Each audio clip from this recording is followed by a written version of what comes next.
and to everything that creepeth upon the earth, wherein there is life, I have given every green herb for meat, and it was so.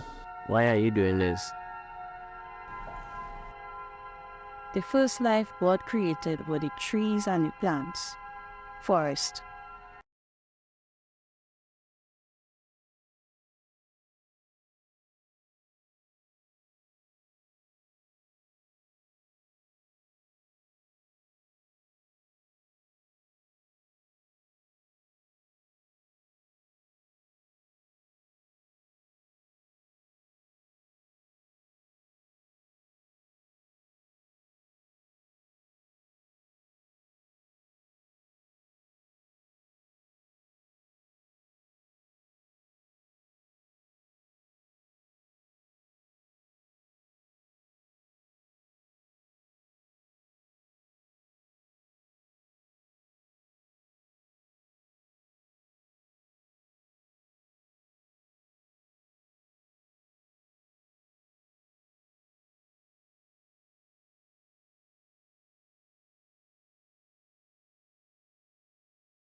So do enjoy the films, and the panel will start shortly thereafter.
regenerative systems.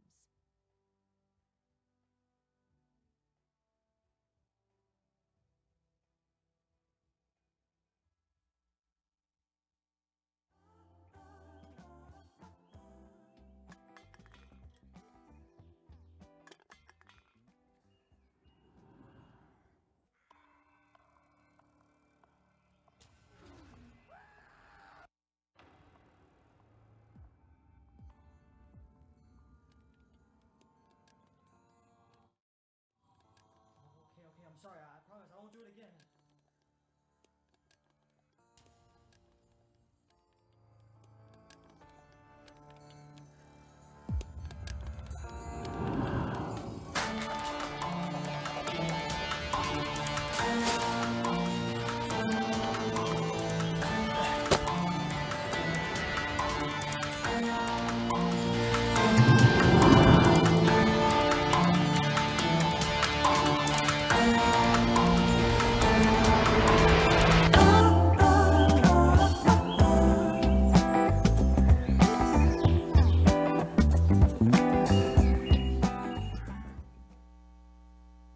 It's empty.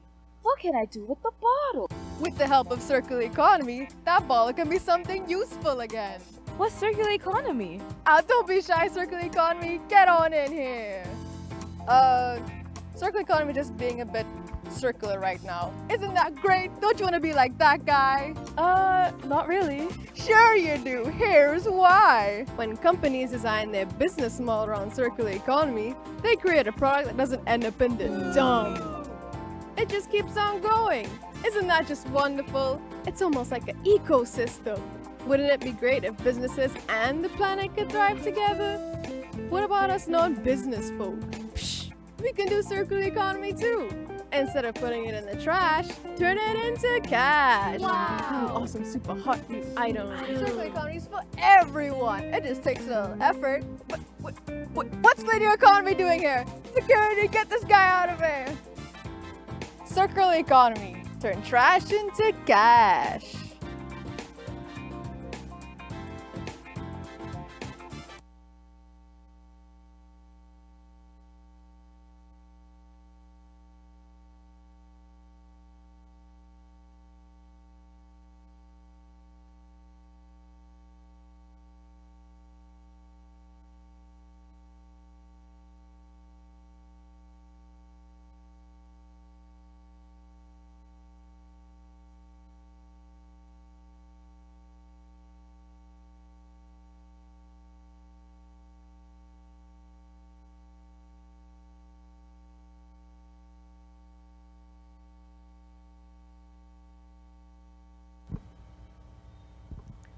And at this time, I'd just like to welcome our panelists who are here with us in person to join us on stage. Just get a round of applause for them while they come on.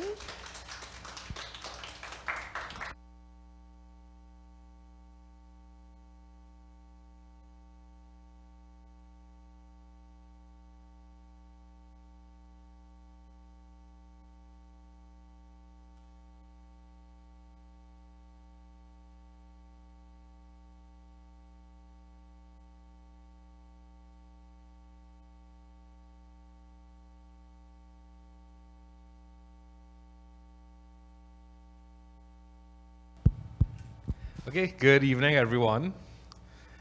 I hope everyone's having a good, what is today, Tuesday? Hello to our panelists over on Zoom.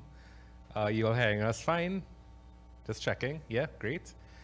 All right, so we're very happy to be here, all of us as panelists and moderators. My name is Omar Mohammed. I am the CEO at the Cropper Foundation, a partner today with Green Screen. And for those of you all who don't know, the Cropper Foundation is a nonprofit organization. We've been around for 24 years now, and we work on a range of different issues relating to sustainability, more recently issues around waste and the circular economy. So very happy to be here with our fantastic panelists here today. So today's panel is, as we've been hearing, on circularity and the circular economy. And we have some fantastic folks here today who will share experiences from a range of different perspectives, academic, practical, outside of Trinidad and Tobago, all around helping to, spread the message of the dire need to move from the, linear model that we've all, in many cases, benefited from and participated in, to one that is more circular, more regenerative, mainly because, of course, we know that we literally can't afford to not be moving in a more circular direction. Consumerism is really one of the key driving forces behind a lot of the, climate change, nature loss, biodiversity loss, and so on, because of, this idea that we can just consume and get rid of and consume and get rid of. To fuel what we've, grown to understand is, how, our parents grew up, our grandparents grew up, and how we sort of get patterned into this lifestyle, basically. But of course, as we know, consumerism is being really, I think, and correctly so, a light is being shined on it to really showcase that, and, many of you all might have seen these stats recently. The richest 1% consume 66% of the world's resources, contribute to 66% of the world's greenhouse gas emissions, most of which comes from this need to consume, whereas the poorest 20% consume less than 1%. So that really sort of helps to shine all the interconnected ideas of inequality, consumerism, and the need to really move towards something that's more regenerative, that helps respect the societies that we've are all living in. So it's my pleasure to introduce our fantastic panelists, starting with Shan, Cuffy Young. And many of you all here in Trinidad and Tobago might be familiar with Shan if you have even a passing interest in circularity and waste management. Shan Cuffy Young is an award-winning waste management educator, consultant, and social entrepreneur. She has a coined phrase, waste is sexy, which she uses to spread the waste management gospel using actionable tips. She has nearly 2 decades of experience in waste management, founding the successful social enterprise in waste management education and training called COSTAATT Environmental. She has an MSc in Environmental Engineering, is a Fulbright Fellow from Cornell University, and has won titles like the Entrepreneurship World Cup for Trinidad and Tobago. She is also a published children's author, a loving wife, and mother of 3. We have also to my left here, Anaadi Pooran, who is a research assistant leading efforts on the Catalysation of Circular Economy project, which, luckily enough, is a collaborative initiative between COSTAATT and the Cropper Foundation.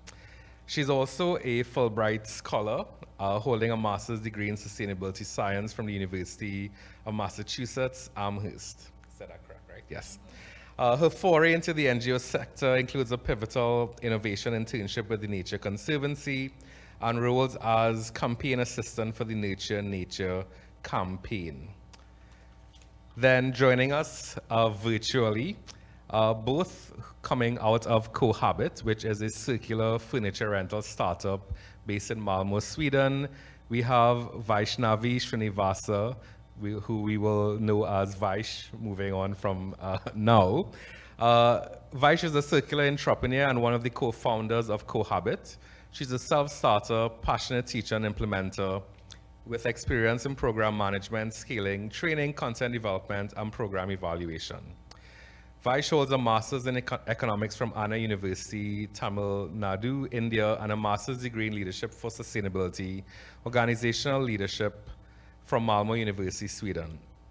Also joining her as from Cohabit is Jed Mangera, who is a startup circular entrepreneur, NGO leader, and public speaker. He holds an MA in Leadership for Sustainability and is the recipient of the Swedish Institute Scholarship for Global Professionals. He's been an active member of the leadership organization, the Junior Chamber International in the Philippines, and during his time as president of the JCI, he spearheaded projects addressing several UN Sustainable Development Goals, mainly focused on calamity relief, public health, and economic development. So please give us a round of applause for our fantastic panelists here with us today. So today is hopefully going to be a circular conversation among all of our panelists. And we really hope that we're able to address varying levels of understanding around circularity. We, of course, have people here who can probably teach university courses on that, as well as people who might be hearing about circularity for the first time. So, we will be talking about this topic, hopefully from a range of different perspectives. And of course, I'll encourage our colleagues on Zoom, if you want to chime in with anything to add from our panelists here, please, you can unmute yourself and jump in and be part of the conversation in that dynamic way. So we're going to start now with a quick round table around what we think circularity is and our own definitions of circularity. So I want to really ask everyone to define and explain circular economy to different types of people. Starting with Anaadi, how will you explain circularity to your group of friends, being the youngest person here? Thank you, Omar. So how I would describe circular economy to my group of friends is that I would say there's three main elements to circular economy. Firstly, it's an economic model. Secondly, it talks about retaining materials or keeping materials in use, so keeping a circular flow or a loop by recovering them, and basically all the R's that is characteristic of eco-friendly behavior. And we know, so things like recycling, reducing, reusing, refurbishing. And lastly, it is a tool to enable sustainable development because it benefits society, the environment, and businesses or the economy. Great. And you think your friends will be clear with that definition?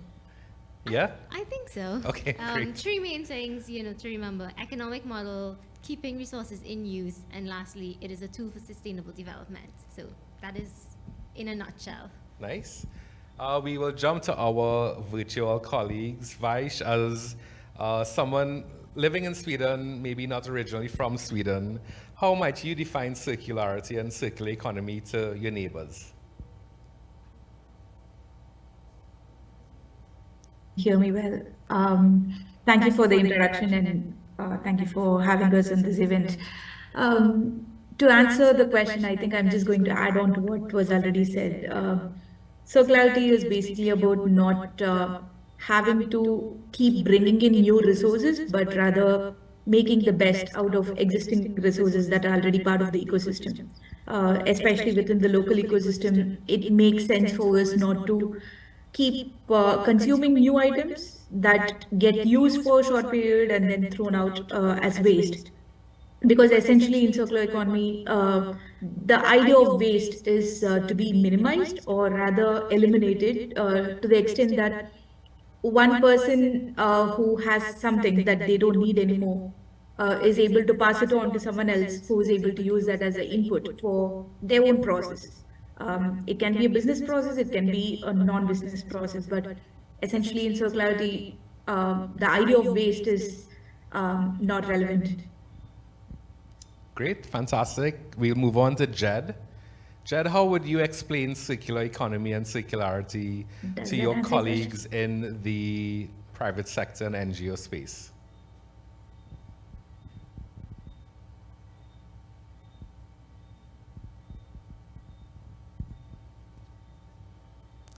Can you hear me, Jed?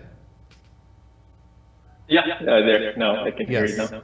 Yeah, so how would you define circular economy and circularity to your colleagues in the NGO sector, private sector space? Well, I think it depends on which colleagues I am going to define it to, because there's a big difference in how circularity and sustainability is perceived, for example, in the Philippines and also in here in Sweden. So if I were to define it to someone here in Sweden, I don't think I have to really be as detailed as much detail in explaining it, because circularity and sustainability is pretty much inherent in the Nordic culture. But if I were to explain it in the simplest way possible to my colleagues back in the Philippines, it's the simple way of thinking where we try to keep using things for as long as possible and then trying to change the usual way of making and creating things. So it's, in a nutshell, it's just really maximizing the resources and extending the useful life of things.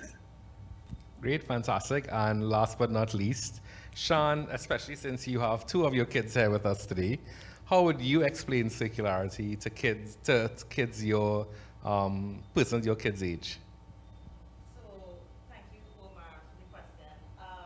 With my own and my son's Spidey, is my mic on? Is it? Check, check. All right. Right. So my son Spidey sense tingled when he heard my kids, so he woke up from whatever he was doing. Right. But for me, with the children, one is we often talk about what a circle is, and that it's a continuous shape that has no end. And so for them is how can we use something over and over and over again until it absolutely must come to its end. So if you have I use toys, so if you have your toy, he likes Hot Wheels. So he has his Hot Wheels and he's playing with his Hot Wheels. And he probably doesn't want that car anymore. He probably wants a truck instead. So he can trade with a cousin the same car and keep using it. So the car stays being used all of the time. And one of the other areas that I share with them is, because we just started a little home garden. Hopefully, Jesus, please let them grow this time.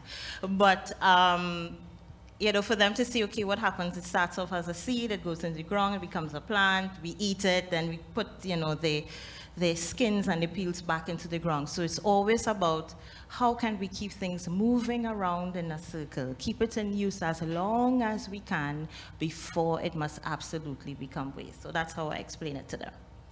Great, fantastic. Hope we get some of that bountiful harvest from your new garden. So going on now to the actual work that you all do, and Shan, we'll just jump back straight into you.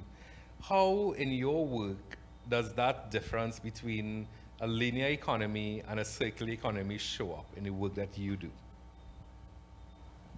I think, Omar, it shows up in several ways. The first way is simply a lack of not understanding the difference between the two.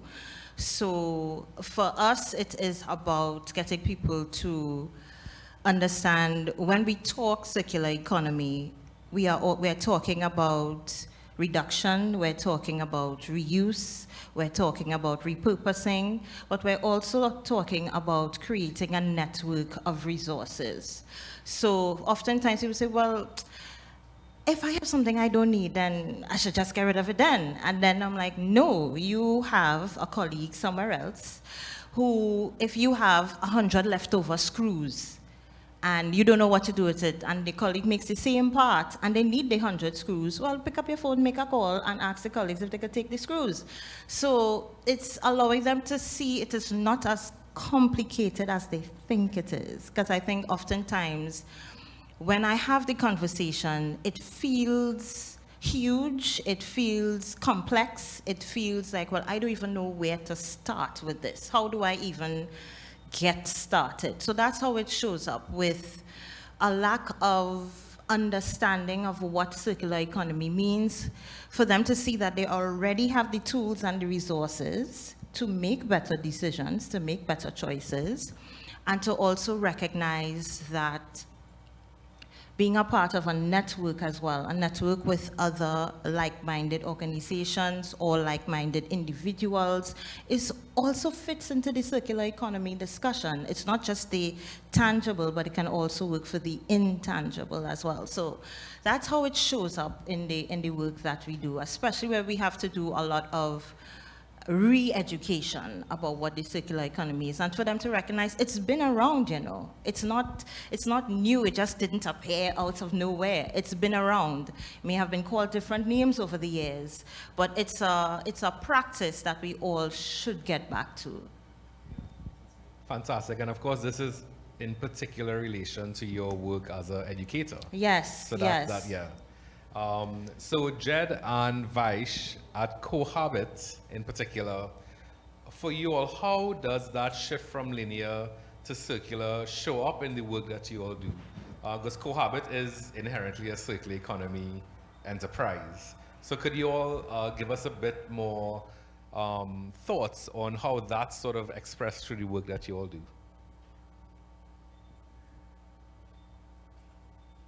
Either one, whoever wants to jump in. Yeah.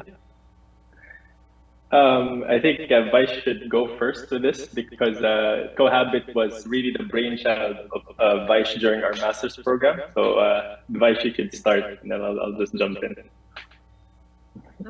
Sure. So the idea of Cohabit is basically that in Sweden, all the apartments go unfurnished when someone is trying to rent it.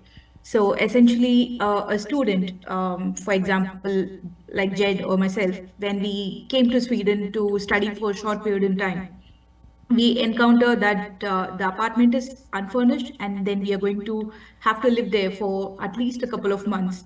And for that period of time, we have to set it up as a home.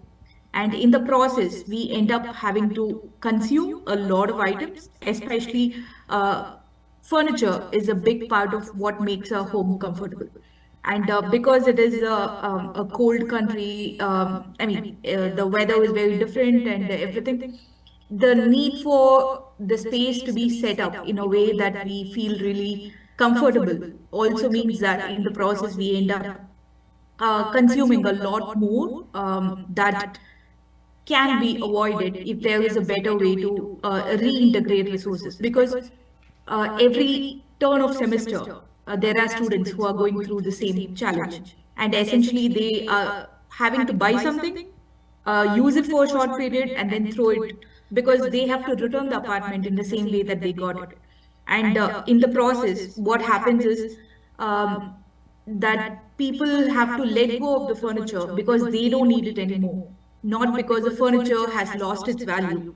And this essentially creates a huge cycle of waste being created while the resources are still valuable.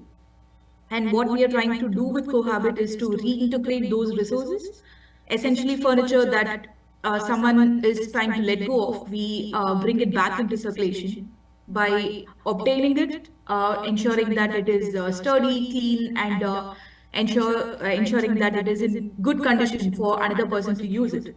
And this is one aspect to circularity, that when we are talking about resources being available within the system, there is already enough for everyone to use. It's just that how do we bring it back into circulation so that someone who needs it is able to get it from someone who does not need it. And essentially, through the business of Cohabit, that's what we are doing. We are connecting resources from not becoming treated as waste, and we are trying to reintegrate them back into circulation. Jed, please add on. Yeah.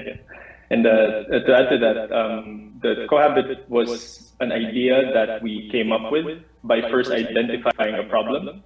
So the problem was with regards to the needs of international students who come in the thousands every single semester. But the reason why Cohabit became a circular furniture rental startup is not just because of the problem in the demand side, but we also saw the opportunity from the supply side, because Sweden has a very good culture when it comes to secondhand items. So there's a lot of really good secondhand items that are available that people are just giving away. And unfortunately, there are also a lot of really good secondhand items in Sweden that are being thrown out. So we were able to find a way to kind of bridge the demand, starting with students for the furniture, and also bridge the supply, which comes from furniture that is being treated as waste. So I think that's what makes what made Cohabit into what it is today. Fantastic. And jumping off of that, I mean, you all saw that opportunity as students with, our friend Carver Bacchus hair green screen to solve that problem. And both of you all, of course, are not Swedish. You all, went there for school and, saw this problem and came together to try and solve it through a startup. So I'm throwing this out, to Vaish and Jed and Shan and Anaadi. but particularly for those of you all who have gone down that road of entrepreneurship, what are some of the opportunities that you all have begun to see in relation to circularity within our respective countries, your home country right now, but of course, you know, both of you all, Philippines and India, at some point you all must reflect on the situation back home. So, you know, what are the opportunities for replicating some of these successes, you know, back in the spaces that that we inhabit now and that we come from? Shan, you want to go first? Sure. Oh, Jed wanted to. Jed, sure. Go ahead, Jed. I'll go after Jump in. you. Okay, I can jump in. Thank you so much. Yeah, so I'm originally from the Philippines. So my perception of sustainability really changed a lot since moving to Sweden. I would say that my perspective got a little bit more like deeper when I moved here. In the Philippines, I think the opportunity there, it comes from like the availability of potential resources. Like a good example is that there's a rapid growth of urban areas in the Philippines, which also means that there's it equals to a lot more waste being produced. So if the government or even private institutions are able to utilize waste to resource technologies, this could be maximized. And also in the Philippines, agriculture is such a vital sector, and I have friends who are into farming. So there are also circular approaches to farming and agriculture, like aquaponic farming, that could also be invested in and scaled. So there's a lot of opportunities in developing countries for sure, but I think the struggle is not really in the ideas and the potential of these ideas. It's really just the government regulations that should support and should equally be strictly enforced that support that. So from my perspective, that's really is the main issue when it comes to these potentially impactful ideas to really blossom there. Great. So we have waste, both urban and agricultural waste. Shan? One of the things I was just going to tell Jed that I used to be an aquaculture farmer. It moved from aquaculture to aquaponics. I don't think you know that, Omar. Yes. I used to rear tilapia. And then we started an aquaponics farm where we grew lettuce, microgreens, and some other stuff that's in another life. But for me, as Jed was speaking, and being in the waste management space for quite some time and feeling like every aspect, if we look at our own waste composition in Trinidad and Tobago, and dare I say by extension the Caribbean region, I think there is circular economy can be applied to every one of them. I might be idealistic, but I do feel there is a way for us to rethink waste and what that word means to us. You know, I always say it's no, that's why I started saying waste is sexy, because it's not, I want us to see it as a valuable resource that it is, and not just an item that we throw away. And so keeping the education of it at its core, but now we are moving into food waste and recognizing, one, that is the #1 waste type that we generate in Trinidad and Tobago. It's 33% according to our last waste characterization study. But being open to applying the other models, I think now composting has become the thing, the activity that has become quite popular. When I started teaching home composting, it was just about 3 of us doing it at that time. And now, you know, I've been a part of like the first waste management accelerator, where we had at least 4 organizations that were doing composting. And that's, for me, that is growth. That shows that we are looking beyond beyond the typical, beyond just, you know, sending that waste to the landfill as we have been, and people are seeing the opportunity. For me, my interest in food waste is not on the composting side, but more so on looking at the categorizing it in terms of edible and inedible food. So the food waste is the inedible parts, but we also have food loss, which is the edible parts. And what are we doing? Are we doing enough with that food? Because that food, whether it's ugly, because I'm also an advocate for ugly fruits and vegetables, it doesn't mean it's not nutritious. It just has a little dent or a little hole. You know, if it's good for the worms, it's good for you, right? But for some reason, because we see the little hole, we don't want to eat it. But the food is still nutritious. How can we get that food to communities that would not otherwise have access to nutritious food? So I'm looking at it, I'm attacking it from both ends. Understanding that we have a lot of food loss on the farmers' end, production, distribution, and understanding that we have a lot of food waste on the retail and consumer end. And throwing in technology in there, because for me, waste management is traditionally not so tech-savvy a space. It's great to see different things coming on board now, but we're still very much, especially in the Caribbean region, we're still very much traditional. So even though I have tried to run from dealing with food waste, because I have, my interest, my thrust, my passion in it is how can we look at both ends of the spectrum, not just the end, but the beginning, and ensure that we're not just thinking of the food waste itself, but there's so much more that we're not paying attention to, and how can we capture that, and how can we bring that into the circular economy model by getting it to the communities that need it, by ensuring that it no longer gets to the landfill. And you know, we know about the emissions that comes with the decomposition of organic waste. So that's my thinking as an entrepreneur in this space. Like, I always ask myself, what is the opportunity here? What else can I do in this area and this space? Because we have, it's organics, it's plastics, it's clothing and textiles, it's construction and demolition waste, it's chemicals, I mean, and the list goes on. But we can all think and apply the principles of the circular economy to each one of those waste types. So for me, seeing the opportunity, what is the opportunity here? What else can I always say, what else can I do with this? And when I talk to children, I tell them the same thing. Ask, when you finish drinking your water, ask, what else can I do with this?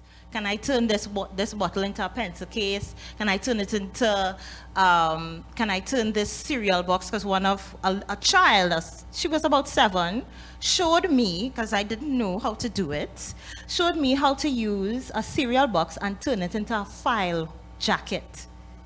And I was like, this child is a genius. You know, because for me, I'm like, okay, I would take it apart and put it in my compost heap. That's what I would.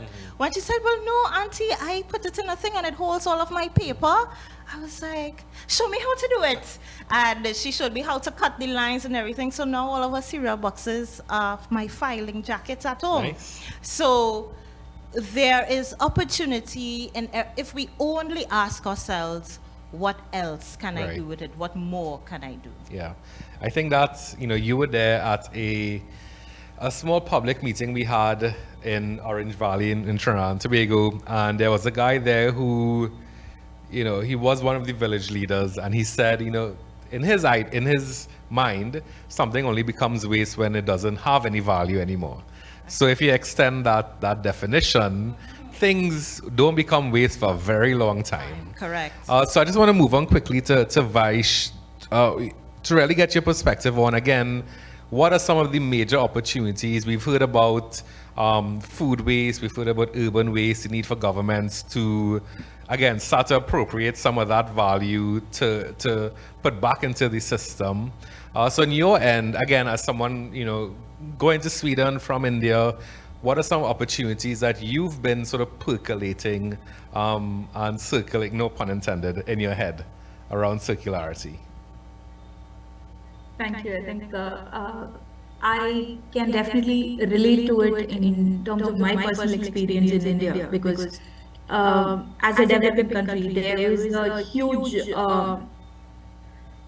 non-structured market, which essentially composed of a lot of small enterprises that are run by individuals.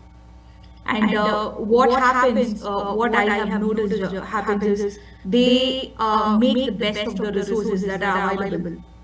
And it could be someone who's collecting used or old newspapers, and then they are recycling it in some way and making it available to tea shops or making it available to someone else who needs it for another purpose. So, in my experience, circular economy has always been in practice as I have grown up in India.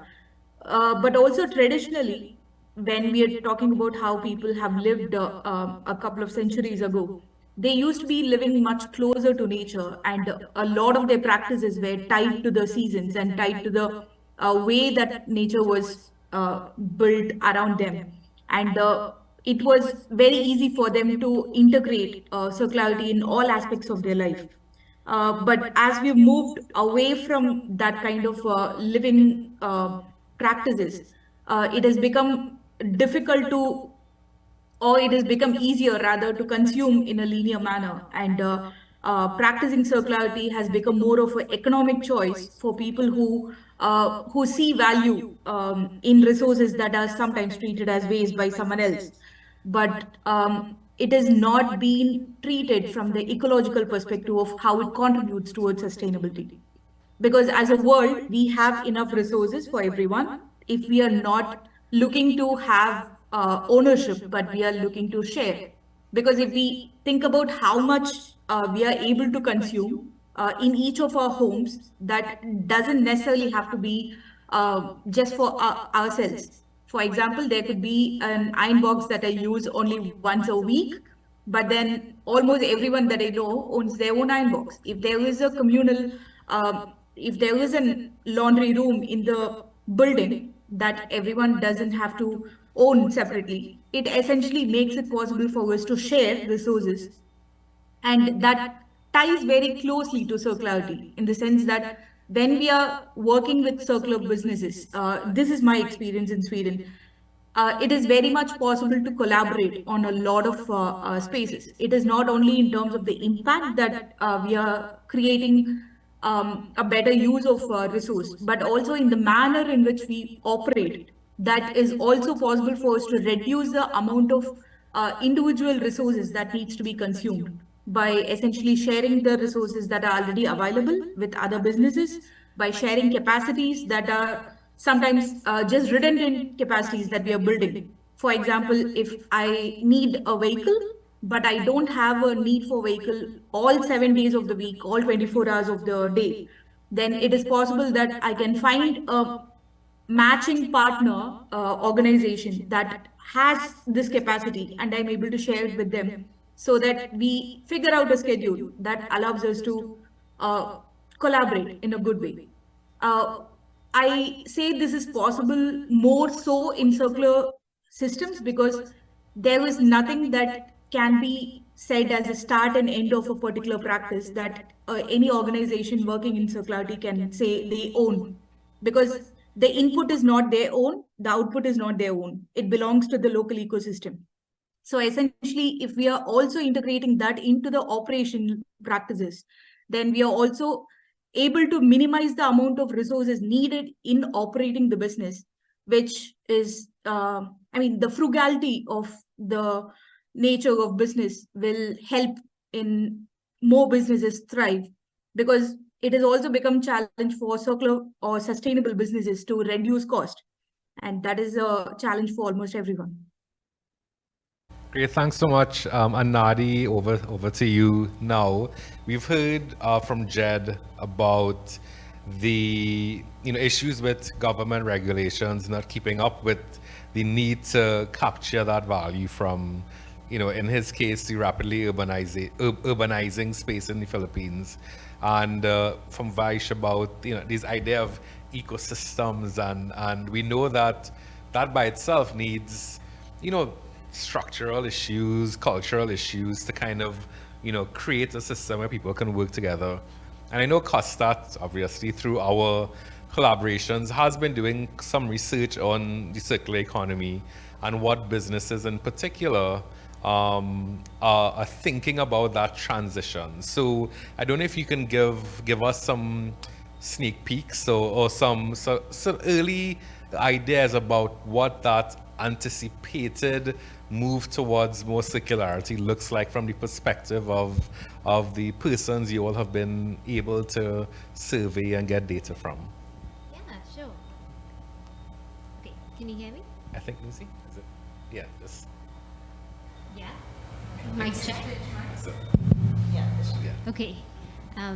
Yeah, so I guess just to give you some background, I'm the research assistant on the Catalysation of Circular Economy project, and this project has two major components: the baseline study, which is where we assess the perspectives and level of understanding of circular economy across sectors in Trinidad and Tobago. And the second component is where we produce a roadmap that guides the transition to a circular economy. So as part of our baseline study, we did a survey, and the survey was given to, I guess, it was given to experts across various sectors. So everything from manufacturing to banking, the agro-processing sectors, as well as academic institutes. And a few of the major findings was that there seems to be a surface level understanding of circular economy. So a lot of persons said, yeah, they basically understand what circular economy is, but we weren't seeing a lot of action in their field. And that can be because of a lot of things. It could be just that there's a lack of opportunity to enable action. And there are pockets of circular economy action, but there really isn't a coordinated approach. And there doesn't seem to be an impetus to move circular economy action forward. Another major finding was that people seem to think that cultural barriers are the major hindrance circular economy, and I think that comes from a lack of, the need for behavior change, which is directly linked to the need for education. And education can be in different forms. We suspect that in the age of information, it's not just bombarding people with facts, but there is a need to translate scientific fact into social fact, where we get people to actually care about the circular economy and want to be a part of the circular economy and want to engage in circular action. So that's a little bit about the baseline study, and we hope that the baseline study would now inform the roadmap that would guide the transition to circular economy locally, and it basically helps inform what we think of as micro level levers to kind of help that transition. So, Shan has talked about using waste as a resource, and, Trinidad is one of the places that is a small island developing state, but we do have a large industry, and we do have quite a lot of, manufacturing, which isn't necessarily characteristic of small island developing states. But one of the things we don't see is that there really isn't like a waste resource network. So a lot of companies are producing waste, and that waste isn't being it isn't being recorded. It isn't being people don't know that this is a waste product from one industry, while it is a feedstock for another industry. And because there isn't that network to kind of match what is waste and what can then be resource, there's a lack of coordinated circular economy activity. So we're really hoping to try and identify some levers and some big projects that can help transition a more coordinated effort towards transitioning to a circular economy locally. Do you need clarification? Omar, can I add to that? Because Anaadi made some excellent points that I just wanted to add to. One is about the lack of the coordinated network. So I'll start with the last thing first. In terms of understanding that one's feedstock is, one's leftover items is somebody else's, one's output is one's input. And recognizing that we don't have that sense of coordination among each other to say, well, okay, I need this, do you have that? Can we work together? You know, it's barely used, we use it twice, that kind of thing. And I think that's a critical part, so I'm happy that that came out in the survey as well, because in my earlier point, that is part of the principles. We do have a National Mirror Committee for the Circular Economy, which is being led by the TTBS, that I'm also a member of that committee as well. And one of the things coming out of the Circular Economy Standard, which is meant to be, and I connected Anaadi and they with the members of the TTBS team as well too, is that, yes, the Bureau of Standards is that coordination that is absolutely required. And she talked about education. I always say it's not what you say, it's how you say it. So it's not talking about circular economy itself, but how can we appeal to people? We have to move away from just throwing more information at people and get them to act, because that is the real core of the issue. She said that when she just started. People have a general idea of what circular economy is, but they're not doing anything. So how can we move them from either increasing their knowledge base and or getting them to take the next step, to act, to get something done, to recognize that they have the tools right in front of them. They just need to put one foot in front of the other. Great, so we have about 5 minutes left, and then we do some Q&A, and then we wrap up. So I would invite Vice and Jed to jump off of that a bit. But if you can give us some examples, again, from your own experience, again, back home, Philippines, India, but also in Sweden, I'm sure with your networks that you would have curated in Malmo itself, you know, what are some sort of standout examples of communities or countries that are starting to have some success in scaling up activities or that transition towards circularity? Particularly, maybe if you have any nice examples from, you know, the global south, you know, outside of spaces where it might already be culturally sexy. And then we can move on to Shan and Anaadi. Yeah. I think I could give a great example about Malmo. So since I moved here again, as I mentioned, my understanding of sustainability really broadened when I moved to the Nordics.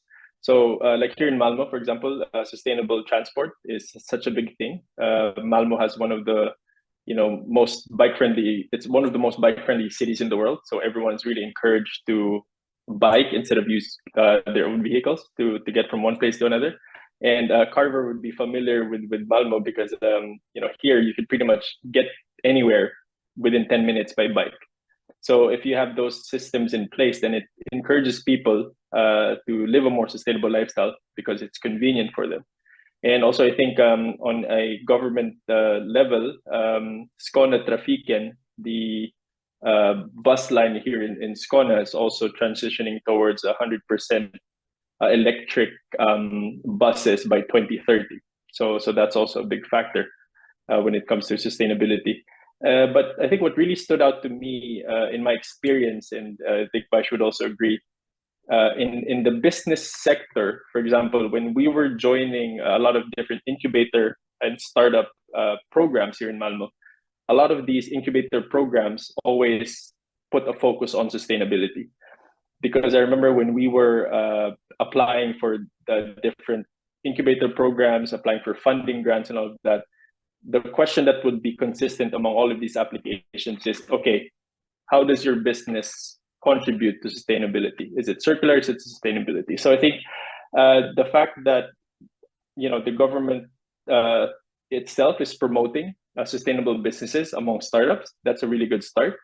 But I think what really stands out to me here, based on my experience, is just the overall culture of being aware of sustainability. It's really inherent in their culture. So it's not something that you have to do a lot to promote with people because it's pretty much ingrained in what their day-to-day lives are. Great. Some thoughts quickly from Vaish, and then Shan and Anaadi. I have to agree with Shan with regard to what she was sharing. And in my personal experience as well, I've seen that people are not trying to be unsustainable. They are just trying to live a convenient life. They are trying to make choices that are relevant to them. And what we have to do as businesses, as organizations, both public and private, is to make sustainable and circular businesses and offers that we make in the form of products or services as convenient as linear options are. And the challenge there is how do we make it accessible and scalable, and also how do we make it as cost effective, because right now I know there are a lot of good ideas that are being brought up in as circular businesses, as sustainable businesses, but when we think about scaling all of those ideas, the cost doesn't always come equivalent to what happens in the linear business models. And that is the biggest challenge that I see, whether it is in India, whether it is in Sweden, that a lot of good businesses are not able to compete with the linear business models because the incentives to reduce waste is there. But there is not enough incentives in order to consume in the circular, sustainable way. And that's what we have to try and kind of crack out of the business models that we are trying to come up with. And one other factor that I think everyone can relate to is when we are trying to promote something that's circular, it doesn't have to be very alien, because in our own households, I'm sure it's applicable in families across the world, when there are multiple siblings and there is something being handed down from the eldest sibling to the next person, it is not seen as waste because someone else has used it. We very well reintegrate items when we see value in it. But when it comes to associating something that is not from within the family, but when it is from another person, we see that as strangers, item that we don't trust, that we don't engage with.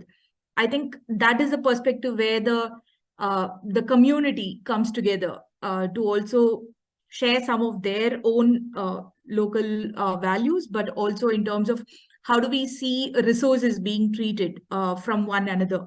And that is a huge, that can have a huge impact in terms of how we are able to create successful circular models to work. Quickly, any thoughts from Shan or Anaadi about some examples of success in scaling up? I wanted to share a couple of things based on what Vashi just said as well too. One for me, so there are some Caribbean examples. So I talked about some composting businesses. When I was, well, now I'm a Halcyon alumni. A couple of my cohort mates, one is using the black soldier fly to deal with organic material. Another one has software as a service for plastic packaging and working to make that packaging more circular, so that they are in Argentina, Chile, and then we have the composting examples across the Caribbean region. And I'm sure if I sit and think a little bit more will come, but those came immediately to mind. But two things I wanted to add to. One, I think because of Cohabit's model, my model, we are all about doing good and doing well. And what that means to me is that we want to do impactful work, but these are businesses that we're running. And so in order for us to have as a bigger impact or even a bigger impact, we need to be able to have the financial resources to keep us going, because our money and our mission are not disconnected. So I would love to see more recognition of social entrepreneurship in the Caribbean region, across the region, starting with Trinidad and Tobago. I feel like quite an anomaly. The fact that I exist and operate as a social enterprise, but having that be, you could go to legal affairs and register, have it as an option. I would love to see that happen in my lifetime. So that, because I have conversations with people who have fantastic ideas, they don't want to start nonprofits, but they're like, what else can I do? So that's one. And the second thing is, you know, really in conversation, especially in the consultancy side of the business, in conversation with businesses, I have found that those that have like an international presence, they tend to they are quicker to act because they have this global organization saying, hey, this is the direction we're going to. All of our franchises must do it, so you have to do it too. But when it comes to our locally grown, locally bred businesses, we find that that is not happening as frequent. And as Anaadi was saying, you know, there may be 100 reasons around it, but to get, what is that incentive or disincentive needed for our local business community to move in that direction? Some of them, because they travel, they understand, you know, the impacts that their business is having on the planet. They say, they will come to me and say, Shan, I want to do something with this. But there are many of those who will sit and wait. They will wait for the law. They will wait to be told. They will wait. And they won't do anything until that time comes. So how can we now start moving people? And as a question in these conversations, based on where they're at, I often ask, how can I move them from step 1 to step 2, on step 2 to step 3? Because the local community needs to do more. Yeah. Any thoughts before we move to questions, Anaadi? Can you repeat the original question? Sure. Just any examples that you might have come across of successful attempts to scale up circularity at a community level or even at a country level? Talk closer. Yeah. Yeah, sure. Because we're looking at circular economy on a macro level, a really good example that we have encountered in terms of small island developing states, and I say small island developing states because they are presented with a unique set of challenges when it comes to scaling up to circular economy. So Vanuatu, takes me a minute to pronounce that. They are actually 59% circular, which is pretty amazing, and they've done that in a number of ways. So they heavily invest in their local economy and their community-led initiatives, especially around issues like waste management. So even though they may not have the resources to always deal with their waste, they try to repurpose it as much as possible by integrating it in things like building materials. They've also completely banned single-use plastics, so they don't allow any single-use plastics coming in, and they just don't use it at all. And they are also heavily invested in sustainable tourism because they are a tourism-based economy. I can't remember if I mentioned this, but they are a set of 80 islands in the Pacific, being heavily faced by the effects of climate change, so losing a lot of land mass, and they've really done a lot of great work in terms of macro level initiatives, especially at the community level, to integrate the circular economy just in their large scale model. At the community level, I do think there are quite a few pockets of circular economy activity. So we have organizations like Flying Tree that upcycles plastic. So they basically chip up plastics, and instead of recycling, because we have to export a lot of our plastics to be recycled, which then has a carbon footprint. So instead, what they do is they chip up the plastic and they add it to like concrete benches and concrete structures. So it takes up space, so it reduces the amount of cement that's being used, but it also, extends that life or extends the usability of plastics that would normally just go into the landfills and end up in the oceans.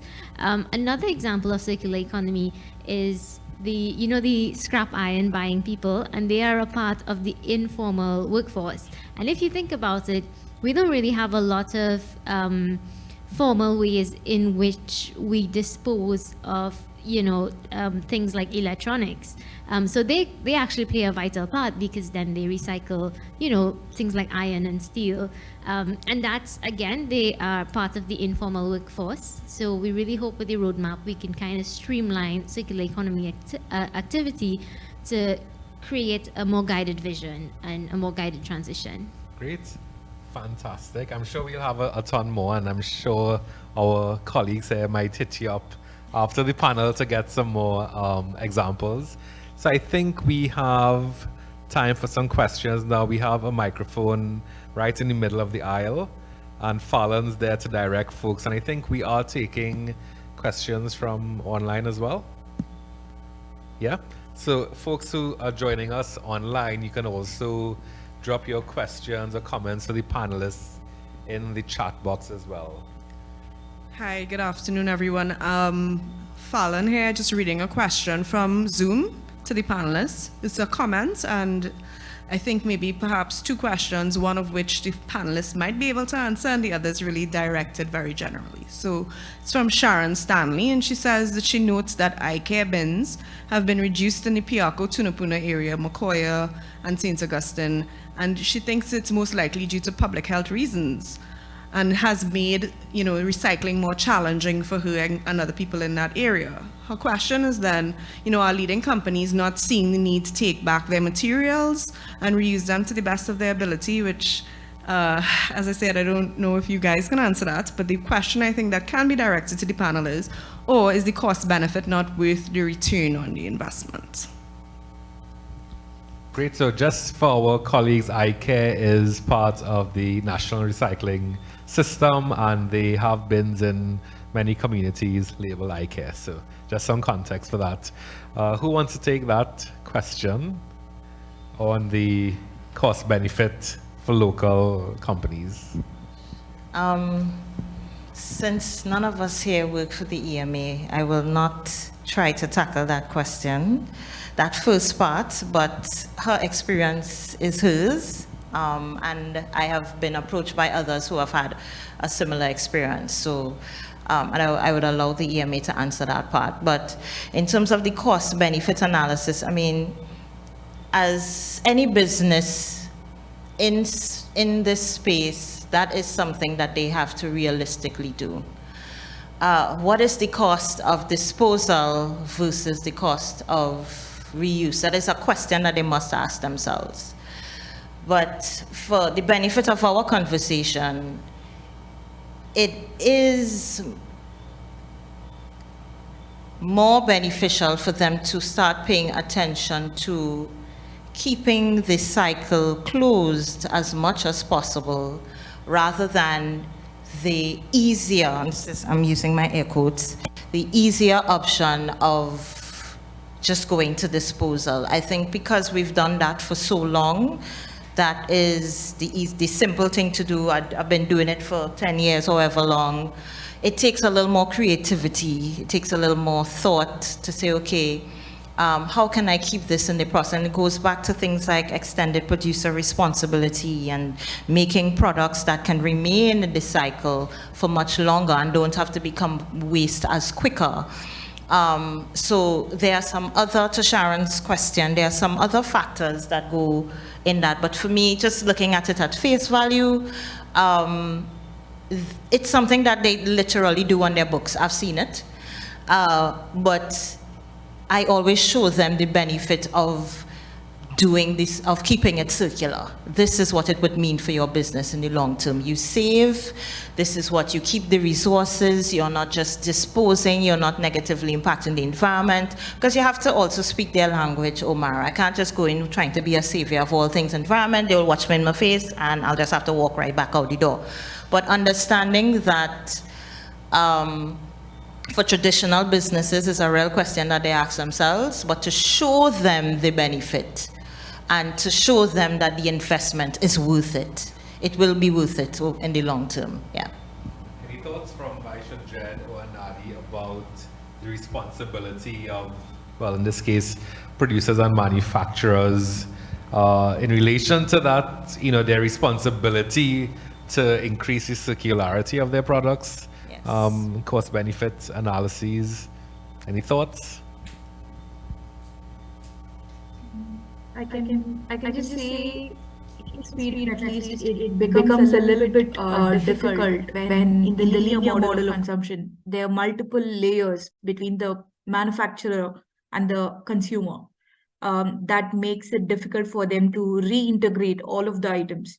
But one practice that is in Sweden is a punt system, which is basically for any kind of bottle or any kind of drinking cans that we use. There is a return system. So there is a 1 krone, one Swedish krone value associated with that makes it possible for someone to also return it and get some value by return it back into a system.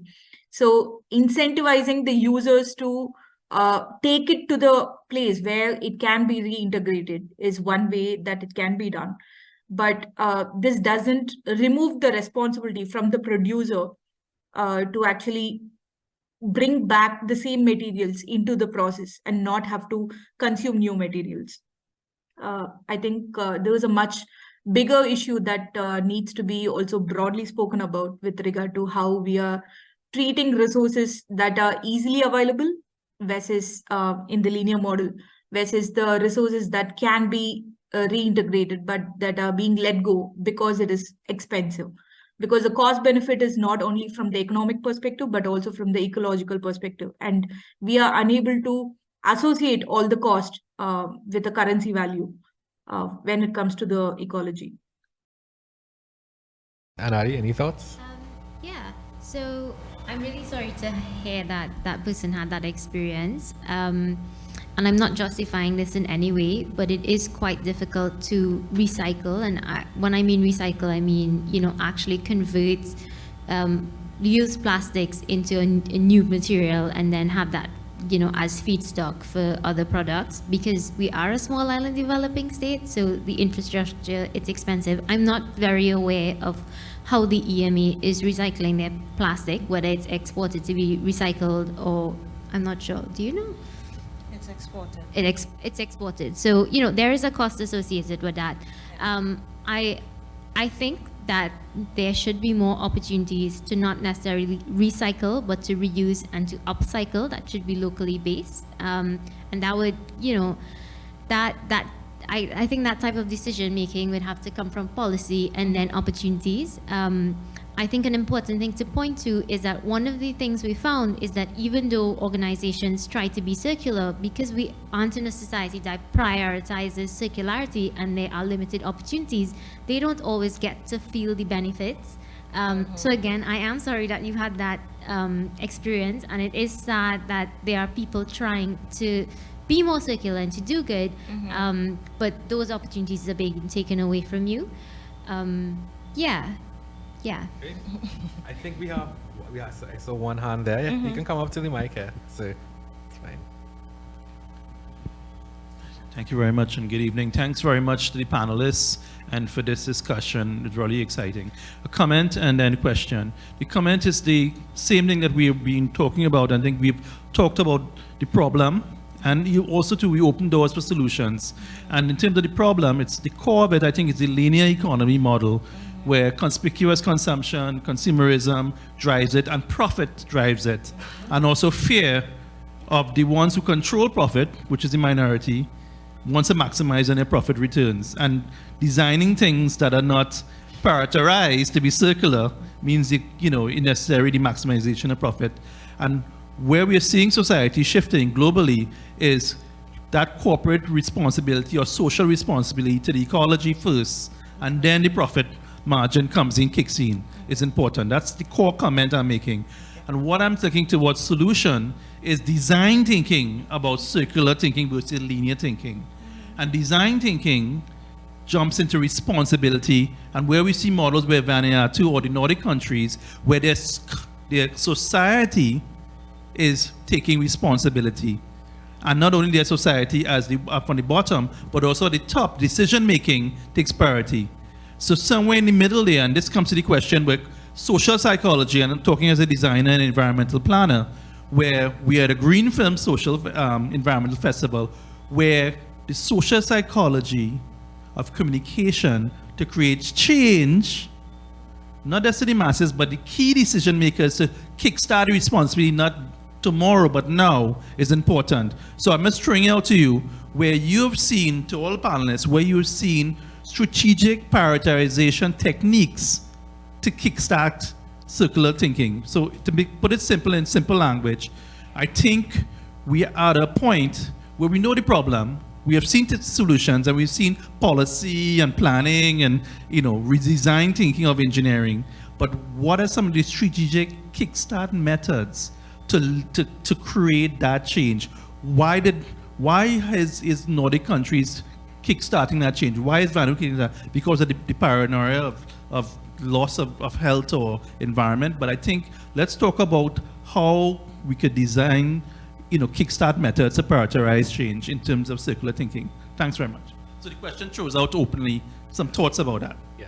Well, I know our organizers are giving me some time signals. So maybe if folks have anything top of mind about successful strategic prioritization, and again, I think it could be policy, it could be, within those local ecosystems like that Vaish would have mentioned, because again, some things don't have to come from the top.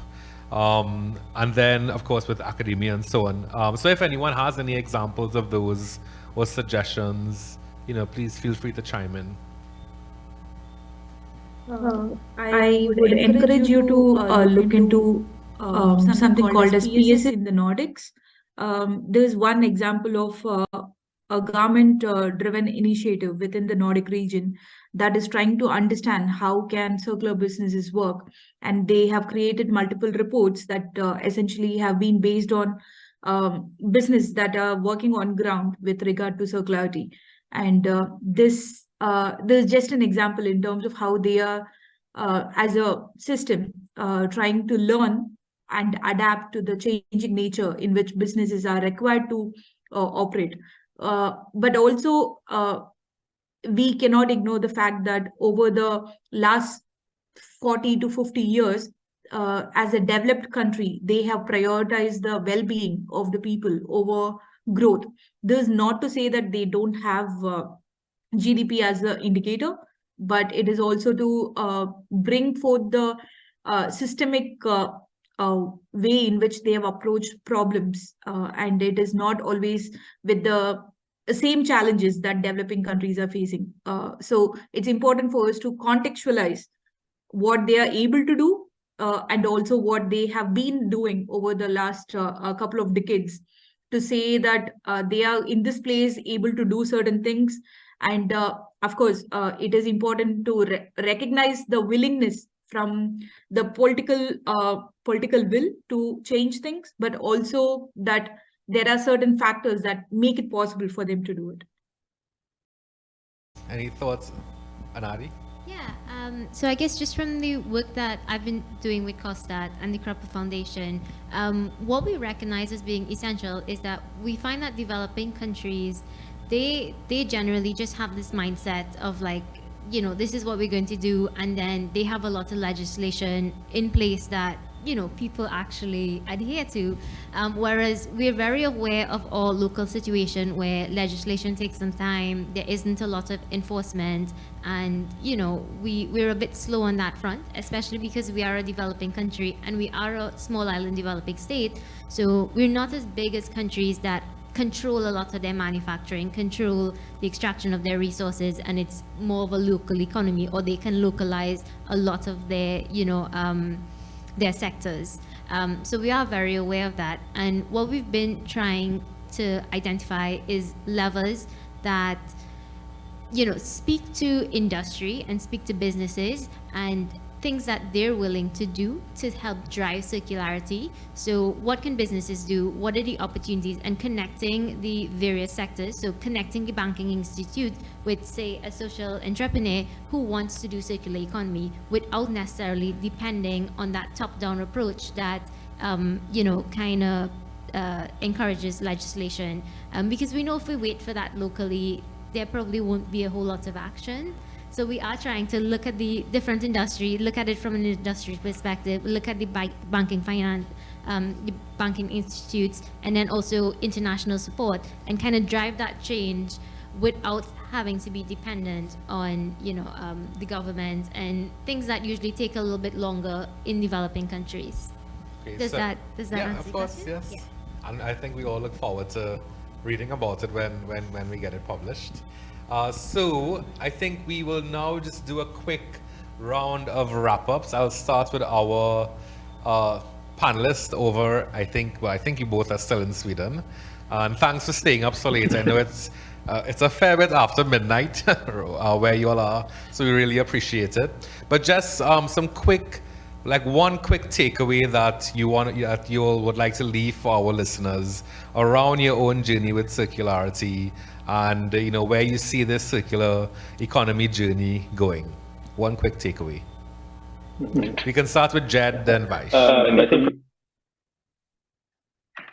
I think just to briefly comment on the part about regulations. I was listening to a podcast the other day, and they were talking about challenges within the circular economy, and one of the speakers talked about the key to sustainable change, apart from innovation, is regulation. Because as much as circular businesses come up with innovative ideas, innovative solutions, if the support in terms of government support and regulations and laws will not be present, or will not be enough to kind of propel these ideas forward, it's going to be quite difficult.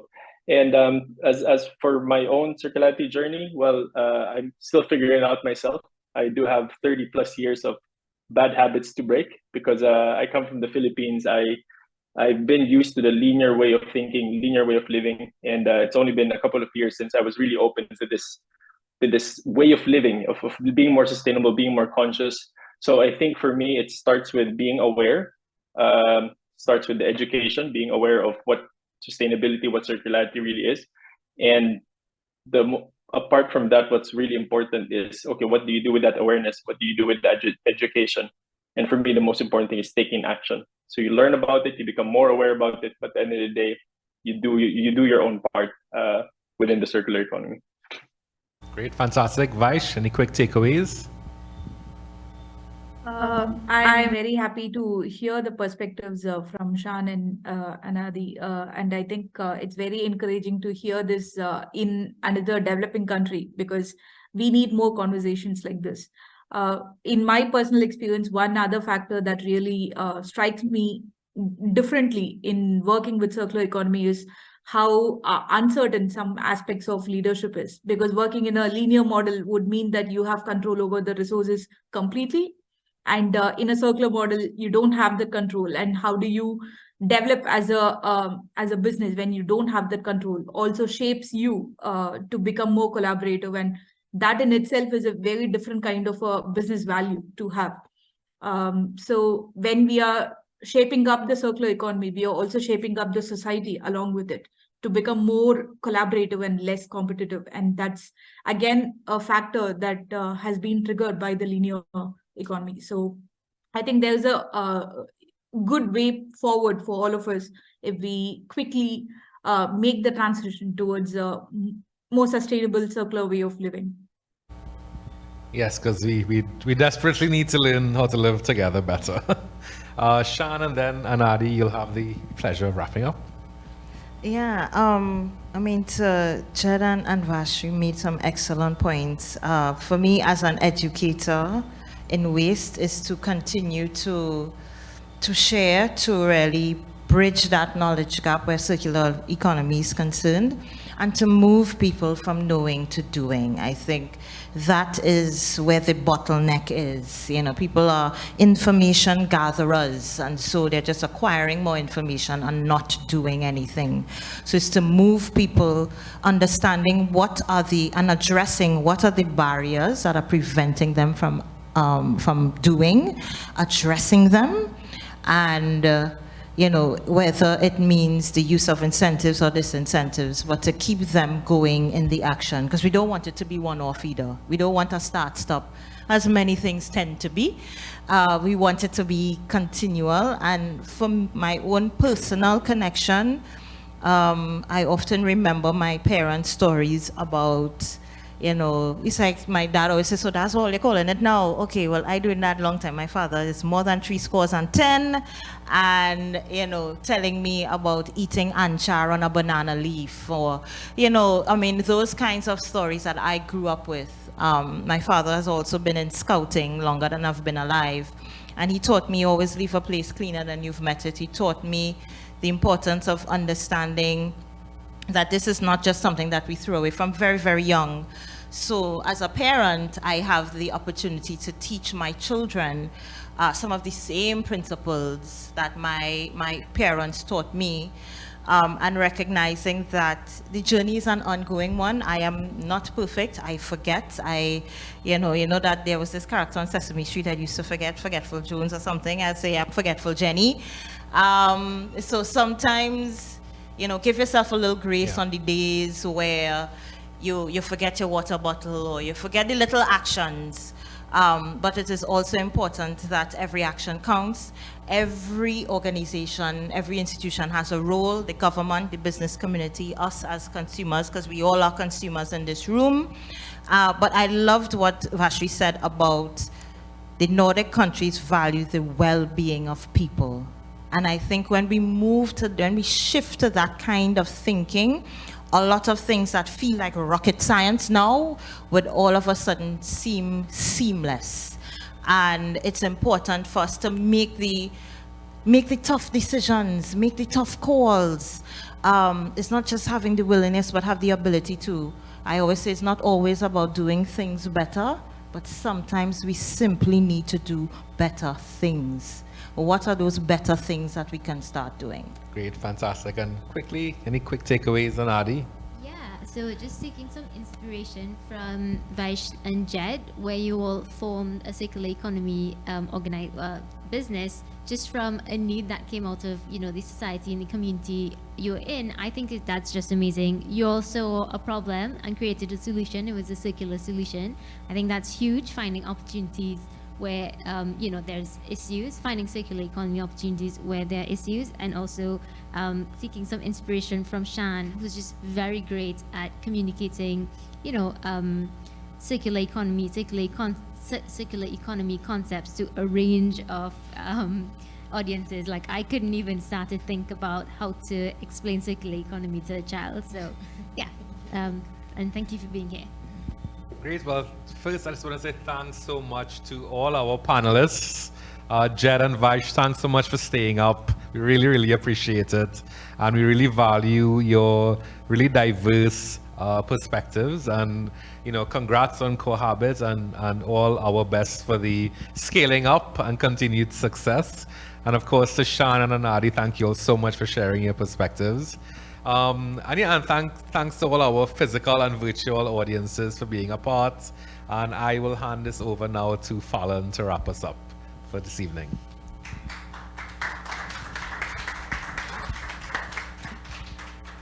I just want to get another round of applause from those of you in the room for Moderator, Omar Mohammed, who's the CEO of Cropper Foundation. I think he did a wonderful job trying to keep the entire conversation succinct. Shan, Anaadi, Vaish and Jed, thank you so much. On behalf of Green Screen, we really are happy to have you all here in person and online.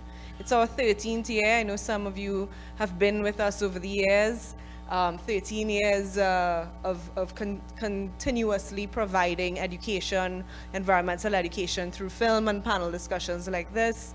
And we really do appreciate your presence here and online, and your participation in events like this, because we can further the discussion. And one of our panelists, Giselle Carr, a couple of years ago, I always remember her saying this: why do we have panel discussions? Do we do it just to talk for talking's sake, right?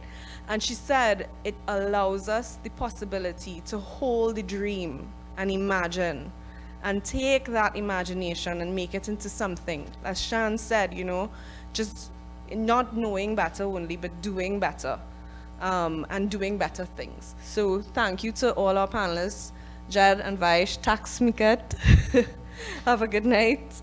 And everyone here in person, please exit to the front. We have a few refreshments for you. For those of you who stayed with us online, I do apologize for some of the dips in the bandwidth with the audio, but thank you so much. Have a good night, everyone.